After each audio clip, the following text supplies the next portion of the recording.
en el sentido... Vaya, bien. Y, y la cuestión es que en esta definición que les acabo de dar hay varios elementos. El primer de ellos es que se trataría de, entre comillas, un estado intermedio. El purgatorio es un estado intermedio, no es un fin en sí, sino un estado intermedio. Como... Se trata de una purificación y no tanto de una pena. La pena se entiende como la consecuencia de un castigo. Aunque pueda haber algún elemento penal, digámoslo así, pero sobre todo se entiende el purgatorio como una purificación. Purgatorio viene de la palabra purgar. Se purga algo, pues decir que se elimina lo que es malo para quedarse con lo bueno. Se puede purgar un animal, quitarle las pulgas a un perro, por ejemplo. Entonces es para liberarlo de aquello que es malo y que, bueno, para que quede únicamente con lo bueno. También esta purificación es para las almas de los justos.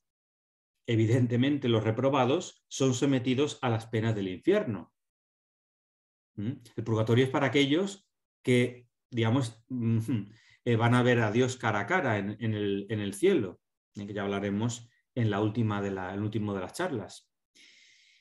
Y por último, es una purificación que tiene como término permitir ver a Dios cara a cara, evidentemente. De eso se trata el purgatorio. La doctrina sobre el purgatorio o la purificación final, pues bien, históricamente, digamos, ha sido rechazada en primer plano por los protestantes. Si bien en un primer momento parece ser que Lutero quiso intentar mantener un poco esta doctrina, en cierto modo, ya posteriormente en su evolución o en su degradación, pues rechazó la doctrina del purgatorio, igual que Calvino,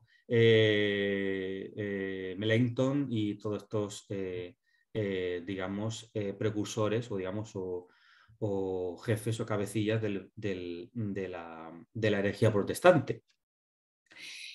Para ellos, en efecto, para los protestantes, no es posible una purificación después de la muerte, dado que su doctrina sobre la justificación no admite una oración por los difuntos, porque ellos no creen en la comunión de los santos, y fija a los hombres en salvados o reprobados. Ciertamente, la doctrina protestante en este punto, y en otros, pero sobre todo en este punto, parece mostrarnos un Dios inmisericorde, dado que no da posibilidad de que los fieles puedan interceder por los difuntos necesitados de oración para ser liberados de los pecados que los siguen alejando de Dios. Sí, hablamos bien principalmente de los pecados veniales.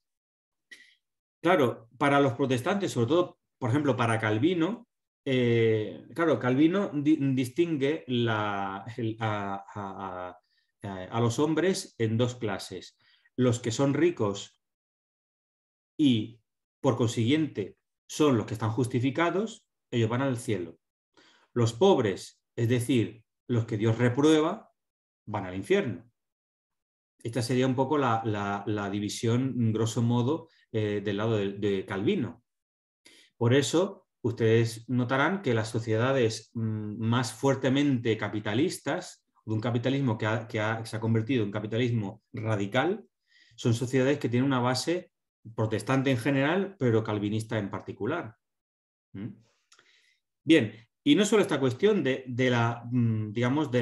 rechazo de la oración por los difuntos, sino, como les vengo a decir, esta cuestión. Incluso para Lutero incluso dice que si uno se siente justificado, pues ya puede seguir pecando y pecar mucho y fuerte, que no pasa nada porque Dios ya nos ha salvado. Ya ha salvado a uno, entonces uno puede seguir pecando igualmente.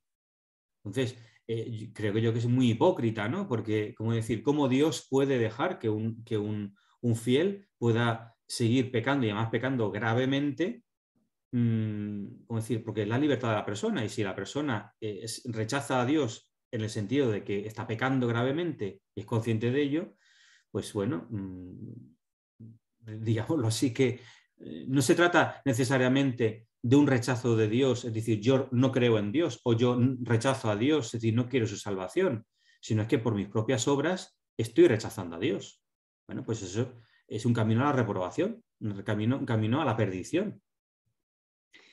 Entonces, no hay conversión, no hay capacidad o no hay posibilidad de conversión. La vida está para la conversión, para poder convertirnos, para poder volvernos a Dios.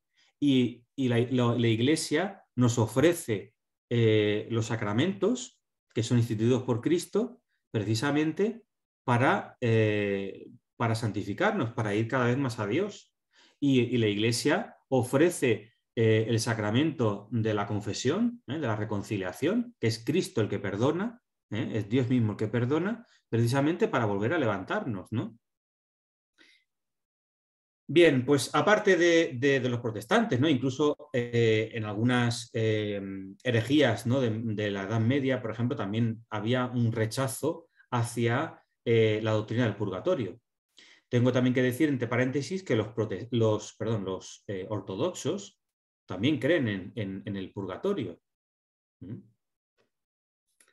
Bien, el magisterio de la Iglesia describe el purgatorio como una purificación de los elegidos, como ya hemos visto, y es descrita también como un fuego purificador que elimina los restos de pecado y preparan para la visión beatífica del cielo. Este fuego del que hablamos no debe confundirse con el de la condenación eterna, del cual no hay vuelta hacia atrás. La Iglesia ha formulado la fe relativa al purgatorio especialmente en los concilios de Florencia y de Trento. Cuando hablamos de este fuego purificador, nos podría venir a la mente la visión del profeta Isaías, en el cual Dios le manda a ir a predicar al pueblo, a hablar al pueblo, y él dice que él no, porque es un hombre con los labios impuros. Y unos ángeles, un ángel, toma del altar de Dios en el cielo una brasa y se la pone en la boca para purificarle. Ciertamente el fuego se ha entendido también como un agente purificador. Y los salmos, ¿no? Nos hablan de pues, como el oro purificado al fuego, ¿no? Pues bien, nosotros en este sentido debemos entender este fuego como purificador. Es decir, va a quitar, va a hacer salir todas las escorias que son el pecado, para dejarnos totalmente limpios. Porque ante Dios no nos podemos presentar con el pecado. Recuerden la parábola de los invitados al banquete de boda del Evangelio. Bien. Por otro lado, la doctrina sobre el purgatorio tiene su fundamento en la Escritura, evidentemente, ¿no? Especialmente en el Evangelio, según San Mateo, en el capítulo 12, versículo 31 a 32, que les cito seguidamente. Por eso os digo, todo pecado y blasfemia les será perdonado a los hombres, pero la blasfemia contra el Espíritu Santo, no le será perdonada. Quien hablare contra el Hijo del Hombre será perdonado, pero quien hablare contra el Espíritu Santo no será perdonado ni en este siglo ni en el venidero. San Pablo trata, eso en el Evangelio, y San Pablo trata en sus epístolas la cuestión del fuego purificador, como por ejemplo en la primera carta a los Corintios, capítulo 3, versículo 13 a 15, cuando dice: la obra de cada uno quedará al descubierto, pues el día la pondrá, el día con mayúscula, el día del juicio, la pondrá de manifiesto, porque se revelará con fuego, y el fuego probará el valor de la obra de cada uno. Si la obra que uno edificó permanece, recibirá el premio. Si su obra arde, sufrirá daño. Sin embargo, él se salvará, pero como a través del fuego. Tenemos, repito, el fuego como purificador, como eliminador de las escorias, ¿no? Lo que en un metal es impuro para que sea metal puro. Otro texto que va en esta dirección es el de la primera carta de San Pedro, capítulo 1, versículos 6 a 7. Y dice San Pedro: por eso os alegráis, aunque ahora, durante algún tiempo, tengáis que estar afligidos por diversas pruebas, para que la calidad probada de vuestra fe, mucho más preciosa que el oro perecedero, que sin embargo se acrisola por el fuego, sea hallada digna de alabanza, gloria y honor cuando se manifieste Jesucristo.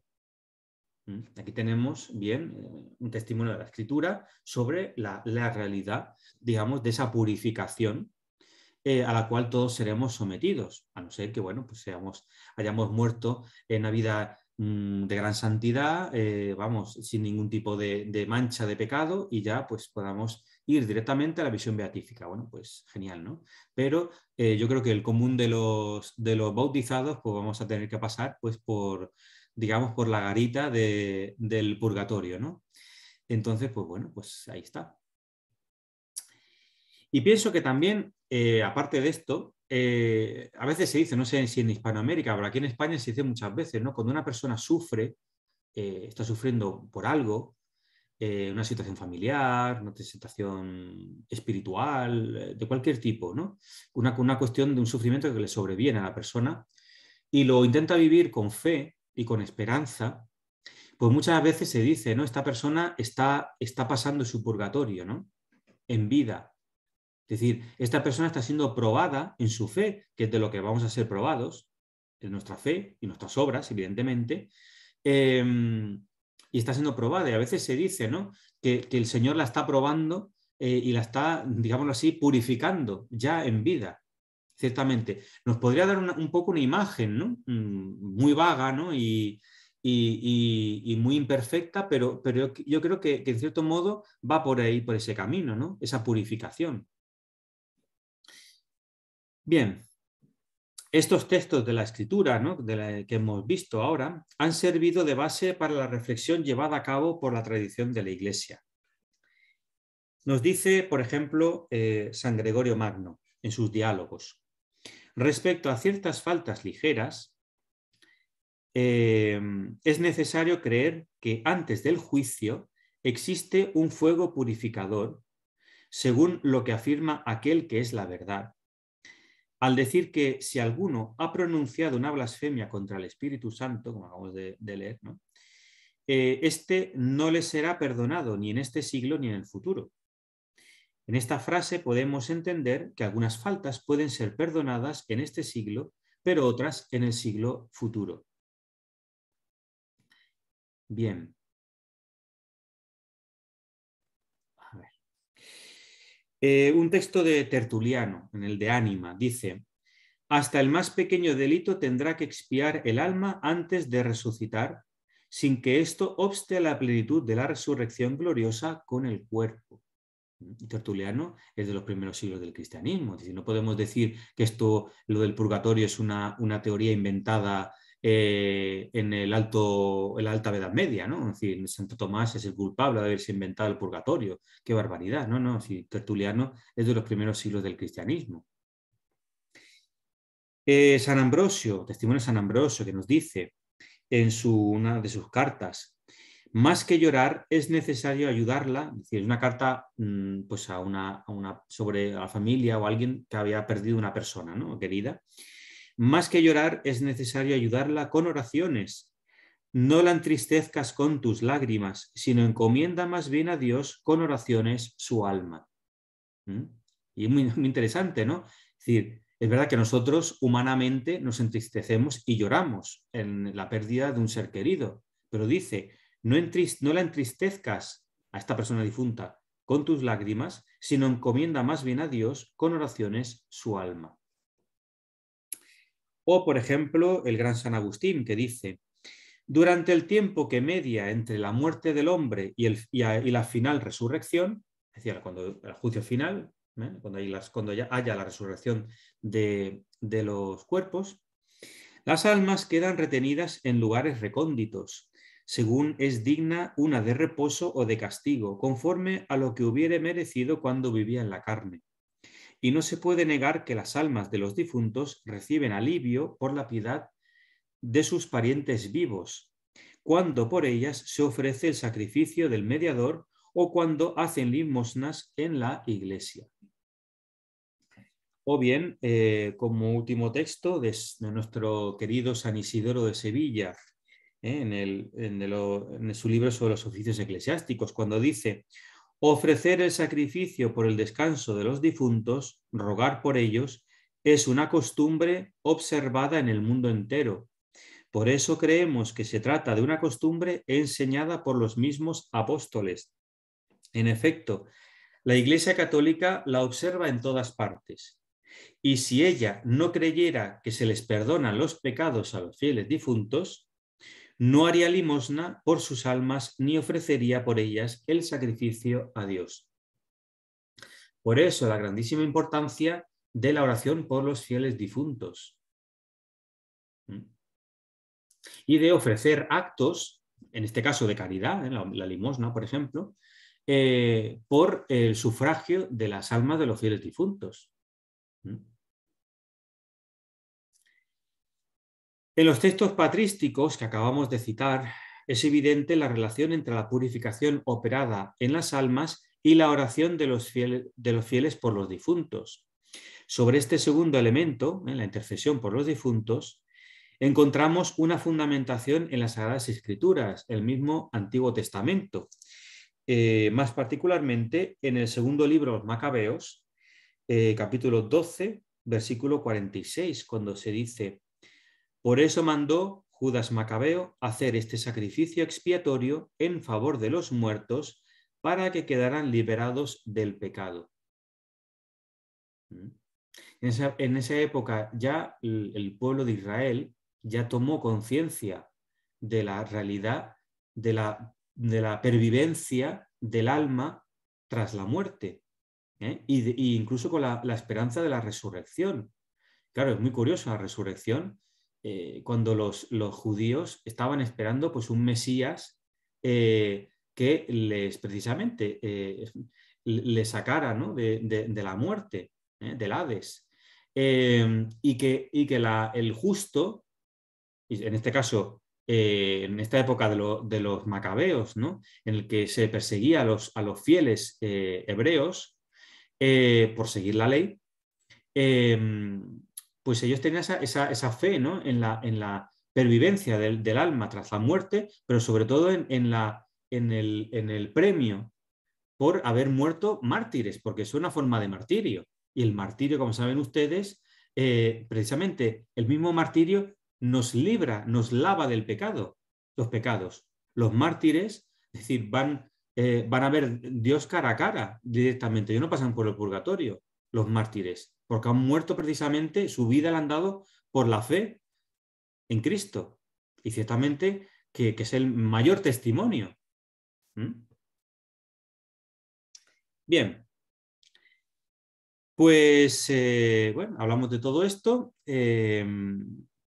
Toda esta cuestión del purgatorio, y como otras, pero en particular esta del purgatorio, viene englobada en la comunión de los santos. Es un elemento importante en esta cuestión sobre el purgatorio. La oración de la comunión de los santos, sabemos bien que es la oración de los vivos por los difuntos, que necesitan de esa oración para ser liberados del purgatorio y, una vez purificados, podrán acceder al cielo. Y, digamos, esto es de abajo para arriba, y ahora es de arriba para abajo, es decir, la oración de los que gozan de la visión beatífica, la iglesia triunfante, y que interceden por los vivos y los que están en purificación.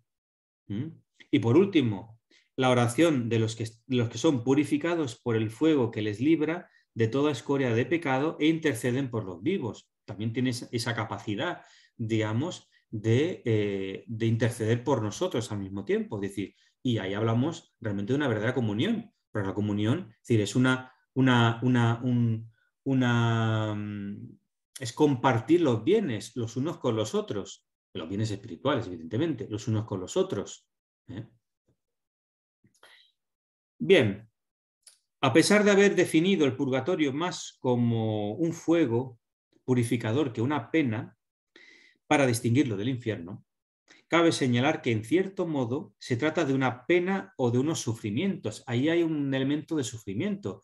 Y es lo que les decía, la imagen, ¿no?, del sufrimiento aquí en la tierra. Una persona, todos tenemos la experiencia de haber vivido una experiencia de sufrimiento, de dolor, que si lo llevamos con fe y lo ofrecemos por la salvación de las almas, ya decimos, ¿no?, que ese sufrimiento es purificador y que para nosotros tiene esa carga, ¿no?, de purificación y en cierto modo está relacionada con la purificación que nosotros podamos sufrir, en cierto modo, en el purgatorio. Nos dice el padre Garrigou Lagrange, que es un dominico francés, en un tratado, La vida eterna y la profundidad del alma, que yo les recomiendo. Leer obras son sí, hablábamos al principio de proponerles lecturas, ¿no? El padre Garrigou Lagrange, esto como el padre Rollo Marín, ¿no? Es el sumum de la teología y además a nivel bastante asequible, digámoslo así. Pero claro, el padre Garrigou Lagrange, sus libros son, como decir, mínimo 300 páginas, ¿no? 400 páginas, un poco como el padre Rollo Marín. Pero bueno, digamos, es la doctrina, ¿no? Es decir, la verdadera doctrina. Además, este libro que les digo, este tratado, está traducido al español. La vida eterna y la profundidad del alma, publicado en Madrid el año 50, 1950.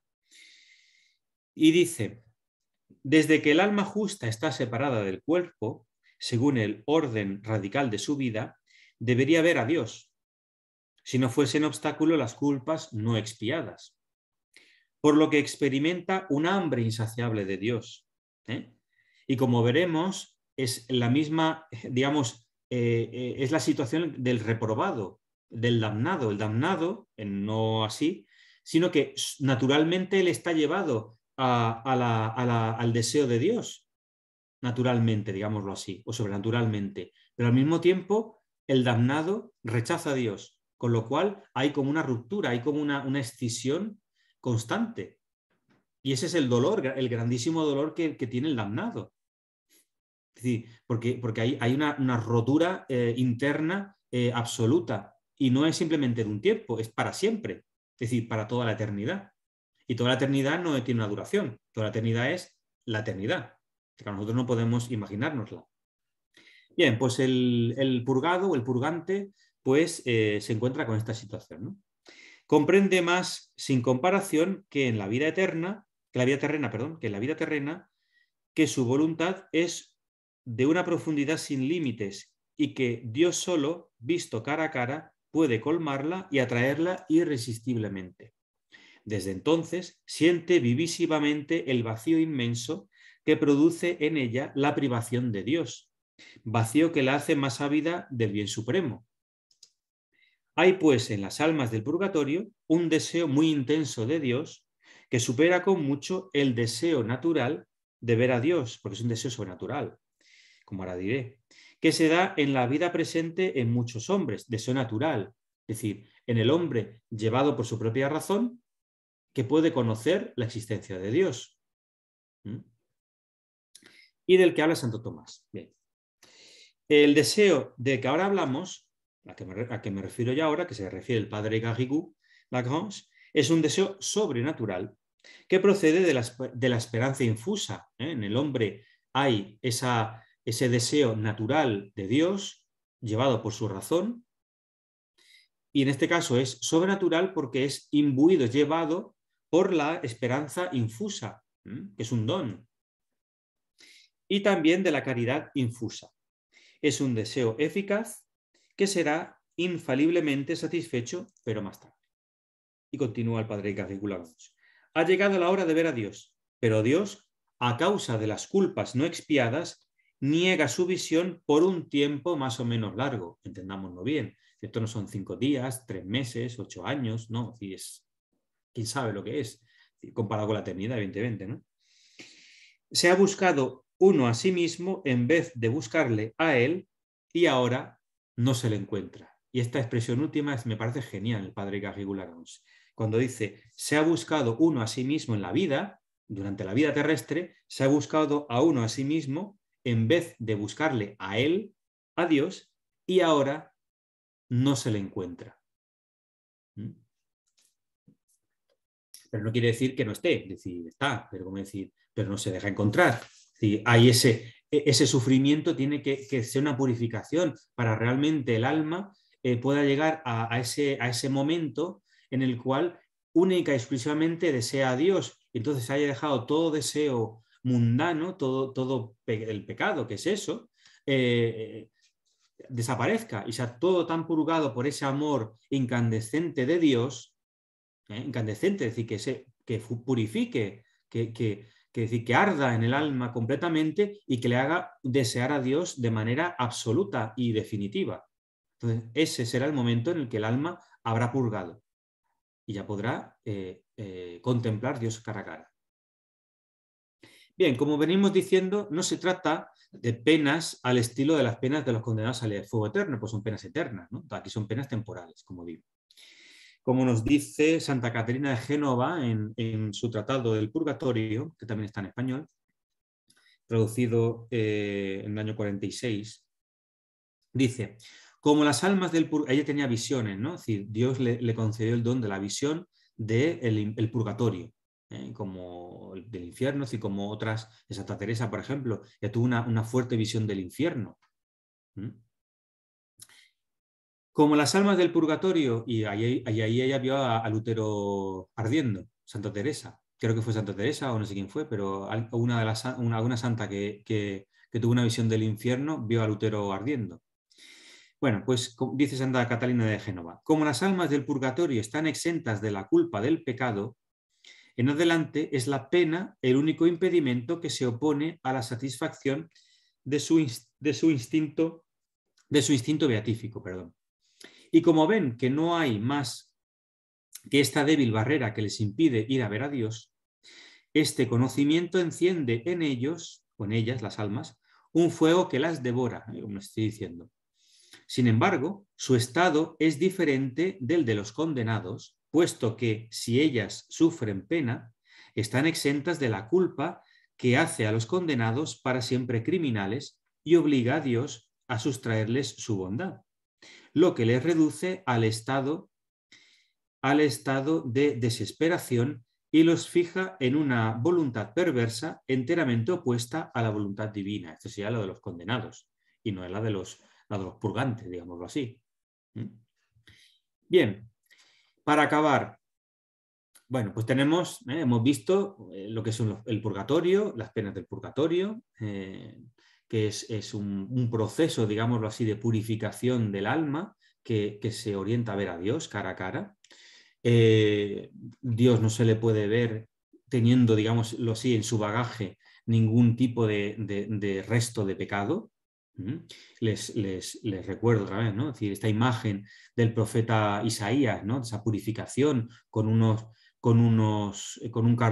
carbones, unas brasas llevadas por un ángel y puestas en su boca para purificarle, ¿no? Es decir, soy un hombre de labios impuros, ¿no? Pues Dios a través del ángel le purifica, ¿no? Con unas brasas tomadas del altar de Dios en el cielo.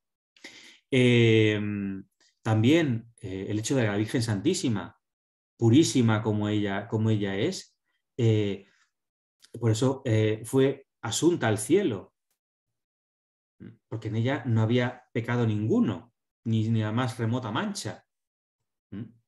Entonces, por eso, ¿no? Es decir, Dios se le puede ver cara a cara únicamente cuando la persona, cuando el alma está purificada de todo. Bueno, pues la Iglesia nos ofrece pues, unos medios para evitar las penas del purgatorio. Si queremos evitar arder un poquito, como si estuviéramos en un desierto a 60 grados, pues aquello de decir, el que avisa no es traidor, ¿no? Pues eso mismo. Entonces, bueno, pues ¿cuáles son los medios? Pues hay que estar en estado de gracia. El estado de gracia se pierde por el pecado. Sabemos que por el pecado mortal, pecado grave. El pecado venial digámoslo así, que un poquito nos aleja. Pero muchos pecados veniales hacen un gran pecado mortal. Entonces, bueno, estamos en las mismas, ¿no? Bueno, pues la confesión sacramental, una vida sacramental en el sentido de acudir de manera habitual al sacramento de la confesión, ¿eh? Y confesar todos nuestros pecados, aun los más veniales. La Iglesia nos recomienda ello. ¿Mm? Que los pecados veniales sabemos que pueden ser perdonados en el acto penitencial en la Eucaristía, en la Santa Misa. ¿Eh? Pero la Iglesia nos recomienda la confesión sacramental también de los pecados veniales, de todos ellos. Bueno, la oración constante, una vida de unión con Dios. La participación cotidiana, o por lo menos dominical, a la Santa Misa. Es el sacramento de nuestra redención, es decir, precisamente nuestra unión con Dios se hace de manera real, vamos, totalmente palpable, digámoslo así, palpable no en el sentido de que estemos tocando la Eucaristía con nuestras manos así como si fuera, no, es decir, palpable en el sentido que nosotros recibimos al mismo Cristo, que es Dios, que Él es la fuente de la gracia. El rezo cotidiano del Santo Rosario, sabemos bien por la Virgen Santísima en Fátima, el rezo cotidiano del Rosario. Por el porte del Santo Escapulario de la Virgen María, sabemos bien esa promesa inmemorial del Escapulario del Carmen. Todos aquellos que mueran con el escapulario puesto, pues serán librados de las penas del purgatorio. En el día en el que la Iglesia le dedica especialmente a ella, que es el sábado. Es el privilegio sabatino. La limosna, como hemos visto en los padres y doctores de la Iglesia, ¿no? Que nos decían, San Isidoro, San Ambrosio, otros. Y otras obras de misericordia. Ciertamente tenemos los medios, la Iglesia nos pone esos medios para realmente vivir en estado de gracia, que es a lo que realmente tenemos que aspirar. Y cuando no estemos, como decía, ¿no? Santa Juana de Arco, ¿no? Que celebramos no hace muy poco tiempo. Santa Juana de Arco en su proceso le preguntaban si estaba en gracia. Y ella decía, si estoy, que Dios me mantenga, y si no estoy, que Dios me ponga. Es decir, precisamente, eso es lo que tenemos que desear nosotros siempre. Si estoy, que Dios me mantenga, y si no estoy, que Dios me ponga. Es decir, que Dios me lleve al estado de gracia. Y ya sabemos a través de qué medios, ¿no? Podemos llegar, principalmente la confesión, que es Cristo mismo el que nos perdona de los pecados, a través del sacerdote, que el sacerdote actúa in persona Christi. No es únicamente en la Eucaristía que el sacerdote actúa in persona Christi, sino que en la confesión el sacerdote también actúa in persona Christi. Es Cristo el que nos perdona. No es la mano del sacerdote, es la mano de Cristo la que nos bendice y nos da la absolución. Bien, pues ya aquí acabo mi exposición por hoy sobre el purgatorio. A lo mejor esperaban ustedes que hablar aquí no sé, de grilletes y de latigazos y cosas de estas. Pues no. Pero más bien de ese fuego y el fuego purificador entendido, ¿no? Como ese fuego del amor de Dios que debe arder en nosotros de una manera tan radical que Dios vea que en nosotros, en nuestra alma, ya no hay otra cosa que puro amor de Dios. Y esa es la verdadera purificación, ¿no? Bien, pues no sé si tienen alguna cuestión sobre el purgatorio. A veces uno dice, no en broma, ¿no? A este que ha hecho tal cosa, este va a tener un purgatorio que va a ser espectacular, ¿no? Pero bueno, hacemos en broma, ¿no? Yo digo a veces, Dios mío, esto como Santa Teresita del Niño Jesús, ¿no? Hay una anécdota, no sé si ustedes han leído su biografía. Ella decía, yo escuché del Monseñor Guy Gaucher, que era un obispo, había sido carmelita descalzo y un gran estudioso de Santa Teresita del Niño Jesús, que ya murió, y era muy buen hombre. Y y escuché en algunos ejercicios, ¿no?, que había dado y decía, ¿no?, que bueno, pues en unos ejercicios que daba un sacerdote al Carmelo, en el monasterio de Santa Teresita, y parece ser que el predicador le había dicho, se había confesado al predicador, le había dicho al predicador que ella tenía un pie en el infierno. Y ella pues va toda asustada, muerta de miedo, ay, por Dios, y va a la priora y le dice, ay, madre, ¿no sabe usted lo que me ha dicho el predicador? ¿Y qué le ha dicho, hija? Que tengo un pie en el infierno. Y ella dice, bueno, no se preocupe, hija, a mí me ha dicho que tengo los dos ya. Ay, pues bueno, en fin, Bueno, esperemos no tener ni uno, ni dos, ni siquiera un dedo, ¿no? claro.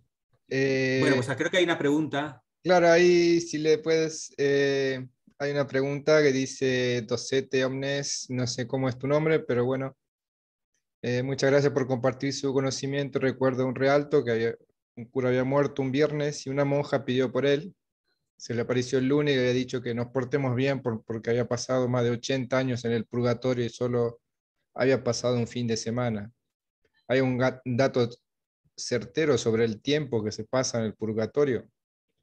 Bueno, pues ciertamente, es decir, de hecho, yo pienso, es decir, yo considero que no hay que caer demasiado en el cuento, en la cuenta cronológica de un tiempo. Ya les decía antes, ¿no? Es decir, que por ciertas obras, es decir, hay las indulgencias, ¿no? Es decir, saben ustedes, por ejemplo, la indulgencia plenaria. Si se hace una peregrinación, ¿no? Aquí estamos en el año jubilar de Santiago, del apóstol Santiago, aquí en Compostela. Bueno, pues se gana la indulgencia plenaria, habiendo llevado a cabo toda una serie de actos. ¿eh? Cuando hay un año santo, sabemos bien que el que sea, ¿no? Es decir, en cualquier que sea, pues se recibe una indulgencia plenaria o indulgencias parciales. Bien, hoy en día de eso ya no se habla tanto, de las indulgencias. Pero ciertamente es una cuestión a tratar más en detalle, ¿no? Porque, bueno, puede haber muchos malentendidos, ¿no?, sobre ello. Pero ciertamente poner un tiempo, claro, Dios no se guía por el tiempo, en Dios no hay tiempo. Y después de la muerte ya no hay tiempo. Es decir, estamos en la intemporalidad, para lo que sea. Claro, tenemos, después del juicio particular, bueno, pues según las obras que uno ya y la fe de una persona, de cada uno de nosotros, bueno, pues habrá eso, ¿no? Es decir, nuestra conciencia será nuestra juez, nuestra jueza, ¿no? Nuestra juez. Y esa es la cuestión. Y no solo nuestra conciencia, porque la conciencia puede estar completamente equivocada y ser errónea, sino lo que hayamos hecho. Es decir, como les decía, ¿no? Es decir, Dios nos pondrá como si fuera, yo decía, la imagen, ¿no?, que ponía en catequesis a los niños, era de un espejo en el cual nos veremos nosotros realmente lo que hemos hecho y cómo hemos sido. Pero yo considero que no es una cuestión de tiempo como nosotros entendemos el tiempo. No es un mes, ya digo. ¿Cómo será? No lo sé, pero claro, hay una cierta temporalidad, es decir, porque ahí no hay, en el purgatorio es una cuestión provisoria, digámoslo así. Claro, lo provisorio es temporal, podemos decir así, digamos, con diferencia a la eternidad, digamos, al cielo, que ya es la eternidad, o el mismo infierno, es eterno, es decir, no hay una duración. Por más que haya habido, por ejemplo, Orígenes, ¿no?, que incluso consideraba que hubiera en el infierno unas penas que pudieran ser hasta temporales. Pero está condenado. ¿Por qué? Porque el infierno es, digamos, ya para siempre, es decir, que es eterno. Bien, podemos decir una cierta, entre comillas, muchas comillas, temporalidad. Yo diría más bien como si algo provisorio, el purgatorio. Porque es un espacio, es una situación, digámoslo así, de purificación, que tendrá un fin, esa purificación. Pero bueno, yo creo que tampoco es una cuestión a preocuparse demasiado. Yo pienso que lo principal es hacer lo posible por no No ir al perder la purgatorio, ¿no? gracia. Efectivamente, sí, que eso es lo esencial, no cuánto ni tal, no, eso no es. Dice, ¿por qué en el credo de los apóstoles dice que Jesús descendió a los infiernos? Bien, los infiernos que entendemos no es el infierno, y lo dice muy bien, los infiernos. Los infiernos es entendido, según la tradición, digamos, judía, se entendía los infiernos como el Hades, es decir, ese espacio, digamos, subterrestre, digamos, una especie como de cavernas ahí, de submundo, en el cual estaban esperando los justos. Adán, Eva, Noé, Abraham, esperaban la resurrección. Y en la resurrección de Cristo, ustedes a lo mejor han visto un icono ortodoxo, la anástasis se llama, anástasis en griego es la resurrección. Pues en ese icono ustedes ven a Cristo resucitado tomando de la mano a dos personas. Yo creo que uno es Moisés y el otro es Adán, creo, ahora no sé exactamente.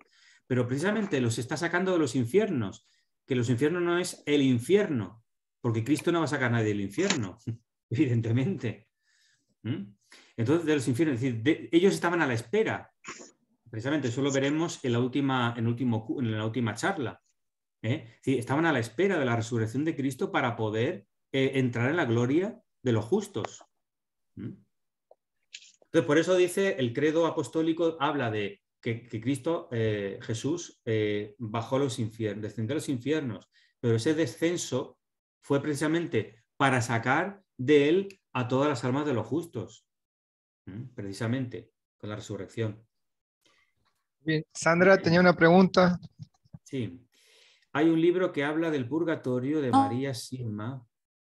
Recomiendo a usted leerlo, ya que ella tenía el don de ver algunas ánimas que pedían enmiendas para poder salir del purgatorio. Yo creo que para esto mejor seguir ¿cómo decirles? El testimonio de San Gregorio, Magno Papa. Según la tradición, ustedes saben, ¿no? Hablamos de los trentenarios de misas, las misas gregorianas. Una misa gregoriana no es porque se cante en gregoriano, bueno, eso también puede ser, una misa gregoriana que se cante en gregoriano, que también estaría muy bien, ¿no? Que se cantara en gregoriano. Pero las misas gregorianas nos referimos, por lo menos aquí en España, o en Francia, o aquí en Europa, no, supongo que en Hispanoamérica debe ser igual. Son 30 días, es por el descanso eterno de un difunto. Y eso viene de digamos, el relato de que San Gregorio Magno vio el alma de una persona que estaba en el purgatorio y que le pedía interceder por él para poder ser librado precisamente del purgatorio. Y entonces celebró durante 30 días la Santa Misa por digamos, por el eterno descanso de ese fiel difunto. Y a los 30 días, ese alma fue liberada, digamos, ya fue purificada y pudo entrar en el cielo.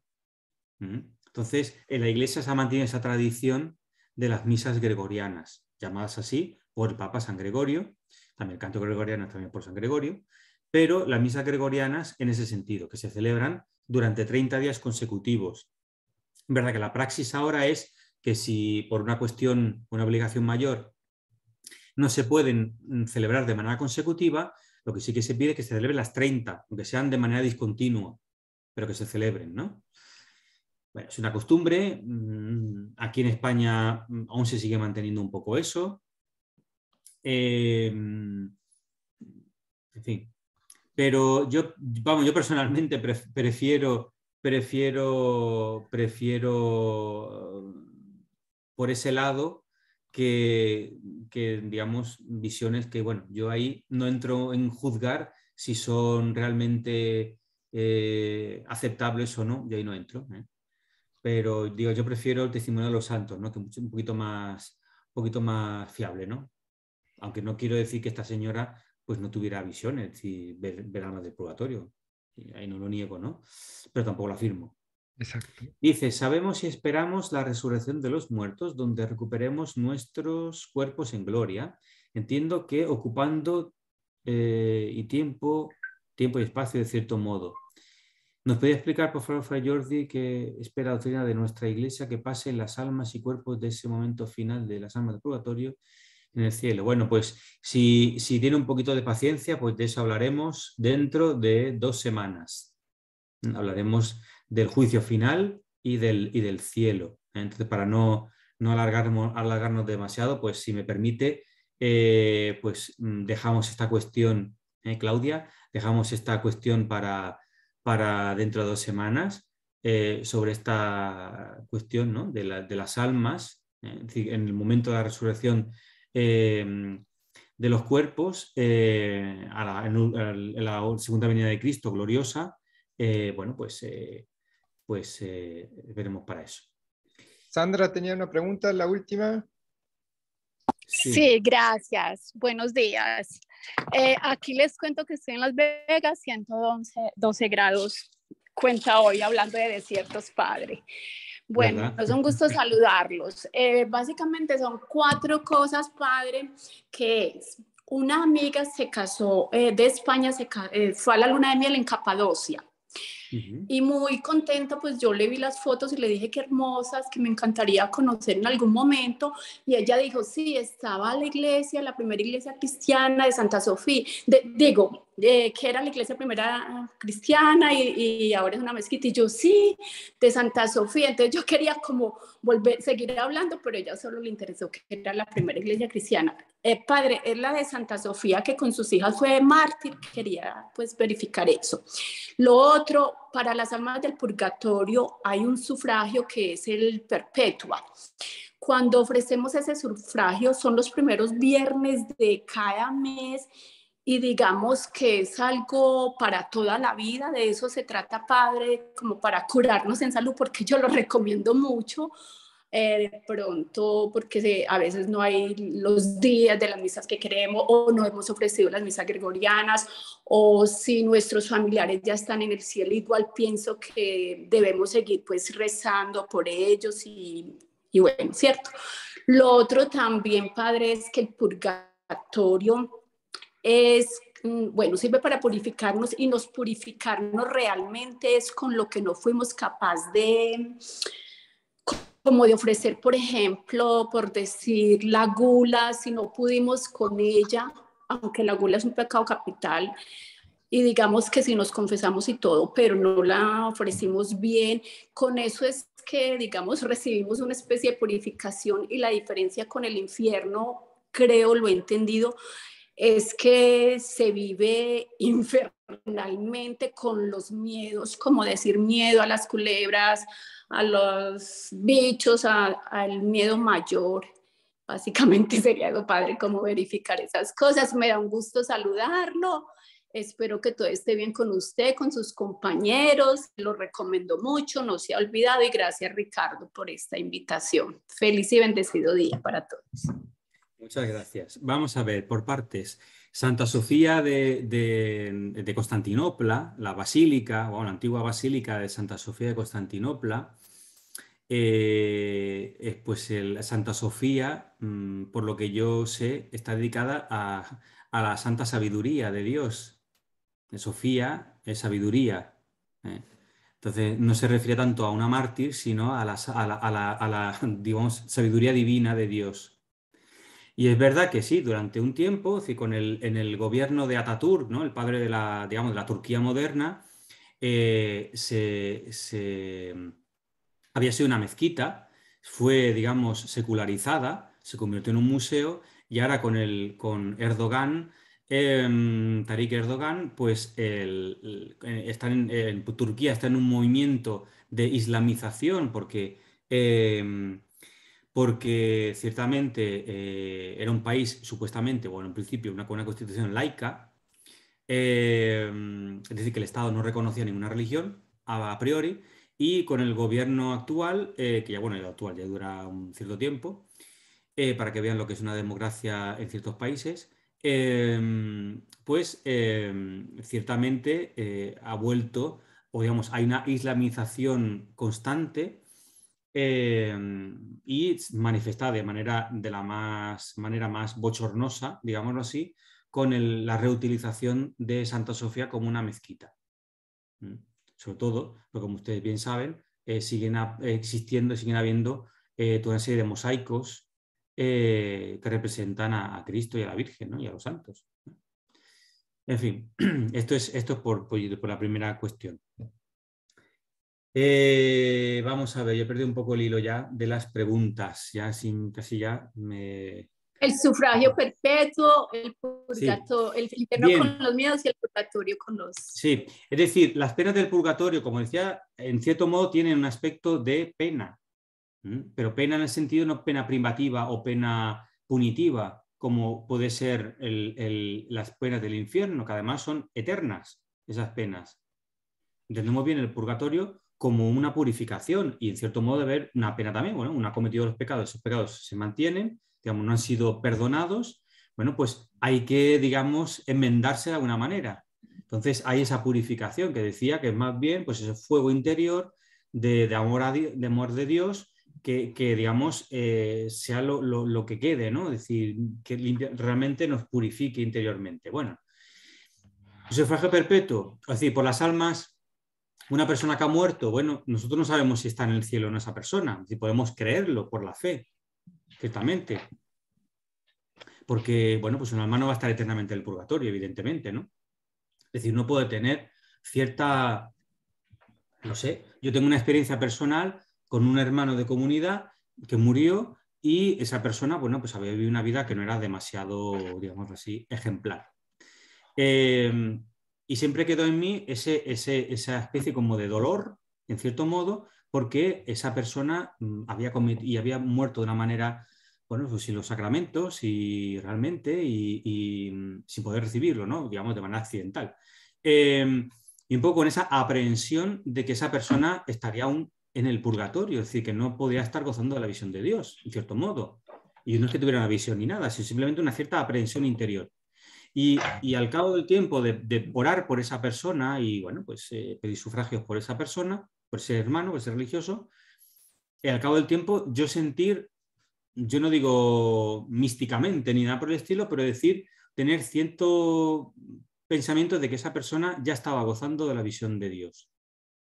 Claro, yo no lo sé, no lo sé porque no lo veo, pero interiormente tener en cierto modo, una especie como de paz interior al cabo del tiempo de haber realizado, bueno, pues esos sufragios, ¿no? Por esa persona difunta. Bueno, eso es lo que, por un lado. Yo creo que sí, bueno, pues, como decir, pedir por los difuntos es una, digamos, sería como una obra de misericordia, es decir, y cierto modo estamos llamados, y además la liturgia, saben ustedes que constantemente la Santa Misa en el canon siempre hay un recuerdo por los difuntos, es decir, una oración, no un recuerdo, sino una oración por el descanso eterno de todos los fieles difuntos, que estén gozando de la gloria de Dios. Yo creo que más no podemos hacer. Que sí, que cada tanto se rece por los difuntos, a lo mejor un poco es lo que usted dice, tiene algo que ver con la cuestión del escapulario de la Virgen, ¿no? Esa promesa a la Virgen de que aquel que lleve su escapulario el sábado será digamos, sacado del purgatorio, ¿no? Bueno, no lo sé, podría ser eso, ¿no? En la Iglesia hay toda una serie digamos, de devociones que nos pueden ayudar. Hay algunas que hay que purificar un poco también, ¿no? Algunas devociones, pero bueno, creo yo que no sé si respondo a sus preguntas. Muy bien. Muy claro, padre, gracias. A usted. Muy bien, estamos llegando al final. Muchas gracias, Fray Jordi, por su tiempo, su agenda. Pedimos a los que participamos de acá, tengamos siempre presente una oración por este fraile mercedario, por sus intenciones, por su comunidad. Y les invito a rezar un Ave María por esto. Y también por las benditas almas del purgatorio, para que Dios tenga misericordia de todas ellas y a nosotros nos dé la fuerza para mantenernos siempre en la gracia. Dios te salve María, llena eres de gracia, el Señor es contigo. Bendita tú eres entre todas las mujeres y bendito es el fruto de tu vientre Jesús. Santa María, Madre de Dios, ruega por nosotros pecadores, ahora y en la hora de nuestra muerte. Amén. Muy bien, muchas gracias. Y si Dios quiere y la Virgen Santa, nos vemos el próximo viernes para tratar el tema del infierno. Es así como vamos cayendo. Esperemos que sea pero claro. luego volveremos a subir, como nosotros no vamos a ir En al esta infierno, vida, ¿verdad? que tengamos la misericordia de Dios. Procuramos no ir, pues entonces iremos ya al juicio final y al cielo. Claro, exacto. El viernes que viene trataremos sobre el infierno y el último viernes sobre el paraíso y la gloria divina al lado de la visión beatífica de los santos y de nuestro Señor Jesucristo, ¿no? Así que muchas gracias a todos, muchas gracias a los que se conectaron. Recuerden, esta clase quedará en el canal de Salve María en YouTube, de manera que puedan verlas. Y obviamente inviten a otros a rezar siempre el Santo Rosario, a rezarlo hoy cuantas más veces puedan, mejor, a ponerse en manos de María, y obviamente les pido una oración por Fray Jordi también, que lo tengan presente en sus oraciones. Muchas gracias. Dios les bendiga a todos y feliz semana. Gracias, Gracias, Padre. Padre. Gracias. Gracias, Ricardo. Muchas gracias. Gracias, Fray Jordi. Adiós. Dios les Adiós, adiós. Padre.